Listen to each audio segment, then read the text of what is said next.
Alright, Filipino reaction. Okay, update tayo mga kaibigan. Dito sa burol ni Jacqueline Jose na itong si Coco Martin at ibang mga artista ay binisita ang pangalawa niyang two nights niyang burol. Ito na mga kaibigan. 2 days. Ngayong gabi ay bumisita si Coco Martin kasama ang kanyang FTJ's Batang Quiapo family upang makiramay sa kanilang Chief Espinas na si Nanay Jacqueline Jose. Nandirito nga sina Vice Ganda, Gladys Reyes, Jan Estrada, Janine Gutierrez at iba pang mga kasamahan sa industriya ng showbiz ni Nanay Jacqueline.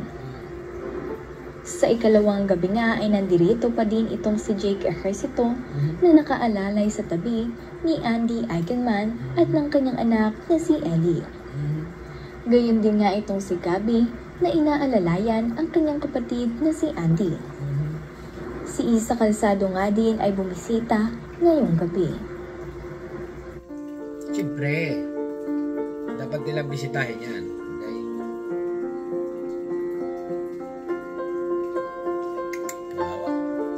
Wawa naman bata pa. 59 pa lang. Good evening, Troll Team. Tonight, your third wheeling on a second date. Chemistry is looking good. Cardigan. Okay, ito niyo.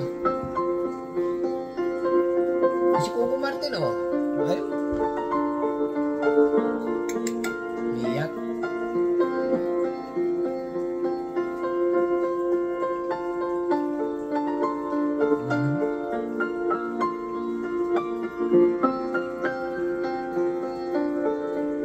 Natake daw ito eh.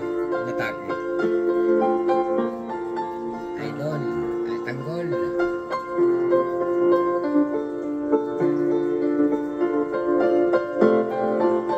Si tanggol.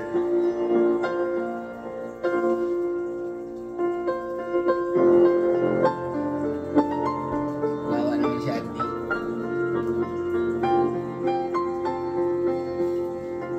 Yung mukha ni Andy, mga kaibigan, pansinin nyo, ay talagang parang umiyak ng todo na.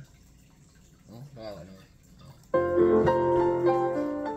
Kasama nga rin na bumisita nitong si Coco Martin ang direktor na si Brillante. Nabinati naman agad nitong si Janine Gutierrez ng kanyang makita. Labis nga itong nakikiramay para sa pagkawala ni Nanay Jacqueline kay Andy Eigenman.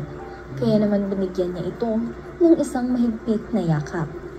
Gayon din nga itong si Ellie na nasa tabi ng kanyang mami na sumasalubong sa mga nakikiramay. Talagang malaki na ang panganay na anak nitong sina Andy at Jake Ejercito. Hindi nga nito iniiwan itong si Mama Andy at lagi itong nasa tabi niya. Oh. Kailangan nga kasi siya ngayon itong si Mama Andy. Ngayong ito ay labis na nalulungkot sa pagkawala ng kanilang Nanay Jacqueline. Ang anak ni Andy Eigenman na sina Lilo at Baby Kowa ay nasa Siargao kasama ang kanilang Papa Pilmar. Ay, hindi pumunta dyan. Bakit kaya hindi pumunta? Okay. Pero bahala na sila. Maliliit pa nga kasi ang dalawang bata, kaya naman susunod na lamang sila nitong si Papa Pilmar dito sa Manila. Kung inyo nga kasing makikita ay busy itong si Mama Andy, kaya naman gusto nitong si Papa Pilmar ay magkaroon nga ito ng time para sa mga bibisita sa kanyang nanay dahil talagang siya ang sasalubong sa mga ito. Ibinahagi naman nga ni Noel Ferrell na dito sa Arlington nakaburol ang labi nitong si Nanay Jacqueline. Kaya naman sa mga nagnanais bumisita ay pwede nyo itong puntahan.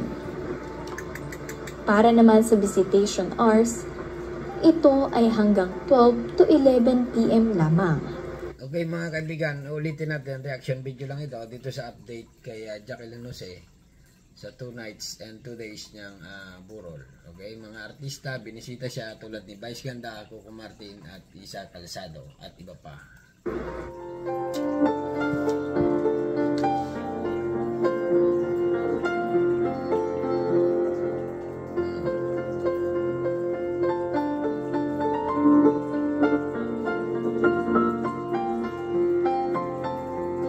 will miss you, nanay.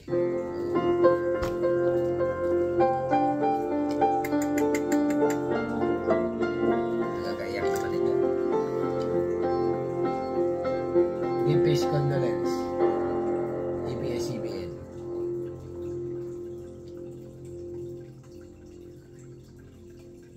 Alright. Tapos na. Meron pa.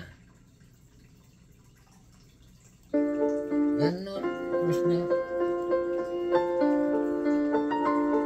Ito pa mga kaibigan ha. Commercial muna. Okay, update dito kaya update. I lost someone. Update. Puro commercial lang. Update. What's up mga higala? Kamusta? Kilala ang pamilya Iginman sa larangan ng showbiz. At ilang henerasyon na ng kanilang pamilya ay katambal na ang pagiging isang artista.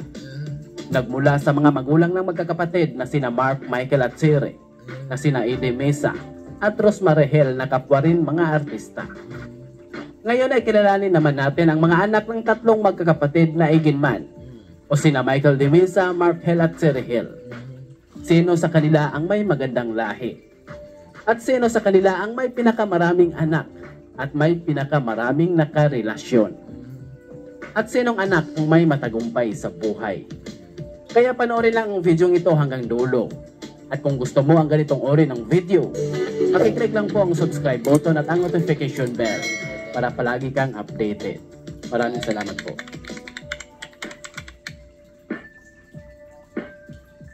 Ito pa. Wala na. Okay? Wala na mga update dito. Ikalawang burol. Okay? Ay, grabe naman ito. May Kwinestyon ngayon ng marami ang biglaang pagpanaw ng batikang aktres na si Jacqueline Jose matapos isinapubliko ang tunay na dahilan ng kanyang pagpanaw. Base sa investigasyon, may foul play raw na nangyari.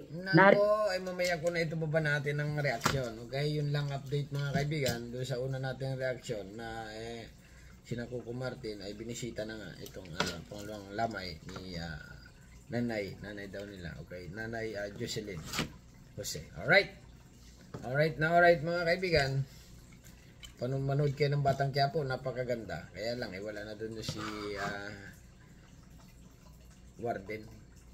Ano yun? Pangalan? Kalimutan ko na. Okay, napakagaling na artista, nakakaiyak. Okay, hanggang dito na lang mga kaibigan. Ano masasabi nyo? Bahala na kayo, subscribe. Thank you.